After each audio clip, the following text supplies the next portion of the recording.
केंद्रीय गृह मंत्री और बीजेपी के चाणक्य कहे जाने वाले अमित शाह आज यूपी के प्रतापगढ़ में कुंडा के बाहुबली विधायक रघुराज प्रताप सिंह उर्फ राजा भैया के गढ़ में एक जनसभा को संबोधित करेंगे। बता दें कि जनता दल लोकतांत्रिक पार्टी के राष्ट्रीय अध्यक्ष राजा भैया ने कुछ ही दिन पहले बेंगलुरु में अमित शाह से मुलाकात की थी और इस मुलाकात के अगले ही दिन पड़ोसी जनपद जौनपुर में टिकट वापस लेने का बवाल मच गया था। दरअसल इस मुलाकात के अगले ही दिन जौनपुर के पूर्व बाहुबली सांसद धनंजय सिंह, जिनकी पत्नी श्रीकला रेड्डी बसपा के टिकट पर चुनाव लड़ रही थी, उन्होंने चुनाव लड़ने से इनकार कर दिया और बसपा ने यहां से किसी और को प्रत्याशी घोषित कर दिया।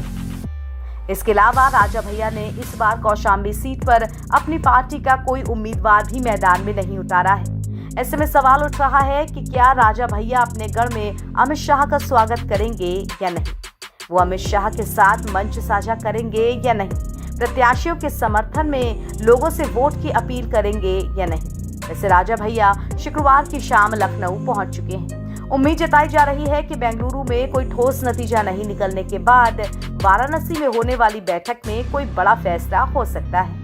केंद्रीय गृह मंत्री अमित शाह की चुनावी जनसभा कौशाम्बी सीट से बीजेपी उम्मीदवार विनोद सोनकर के समर्थन में होनी है। अमित शाह को प्रतापगढ़ जिले में कुंडा से सटे हुए हीरागंज बाजार में नायर देवी के मंदिर के पास सभा को संबोधित करना है। ये इलाका राजा भैया का गढ़ माना जाता है। पिछले कई चुनाव में यहां से राजा भैया द्वारा घोषित उम्मीदवार ही विधायक चुना गया है। अमित शाह की जनसभा का कार्यक्रम बेंगलुरु में राजा भैया के साथ उनकी मुलाकात के बाद ही तय हुआ था। वैसे तो अमित शाह कौशाम्बी में बीजेपी प्रत्याशी विनोद सोनकर का प्रचार करने आ रहे हैं। वो बाबागंज विधानसभा क्षेत्र के हीरागंज में चुनाव प्रचार करेंगे। क्योंकि अब तक राजा भैया बीजेपी उम्मीदवार विनोद सोनकर का विरोध कर रहे थे, लेकिन पिछले हफ्ते बेंगलुरु में राजा भैया और अमित शाह की मुलाकात के बाद से स्थितियां काफी बदली हुई बताई जा रही हैं। लोगों के मन में अब ये सवाल है कि क्या इस जनसभा के दौरान राजा भैया विनोद सोनकर के समर्थन में कुछ कहेंगे या सिर्फ प्रमुख विपक्षी दलों पर ही हमला करेंगे। गौर करने वाली बात यह है कि हाल ही में राज्यसभा के चुनाव में राजा भैया ने बीजेपी प्रत्याशी संजय सेठ के पक्ष में अपना मतदान किया था।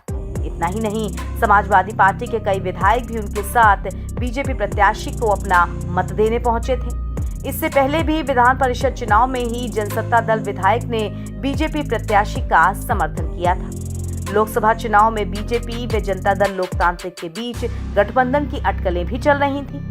कौशाम्बी से प्रत्याशी के नाम का ऐलान इन्हीं सबके बीच रुका हुआ था।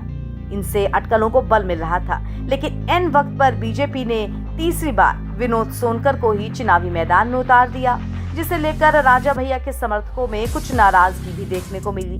फिलहाल अब सबकी नजरें अमित शाह की इस जनसभा पर टिकी हुई हैं। ऐसे में देखना ये होगा कि राजा भैया अपने घर में अमित शाह के साथ मंच साझा करते हैं या नहीं। अगर वो बीजेपी के साथ मंच साझा नहीं करते हैं तो जनसभा में अमित शाह और स्थानीय सांसद व प्रत्याशी विनोद सोनकर समेत तमाम दूसरे नेता राजा भैया को लेकर चुप्पी साधे रहते हैं या फिर उनके खिलाफ हुंकार भरते हैं।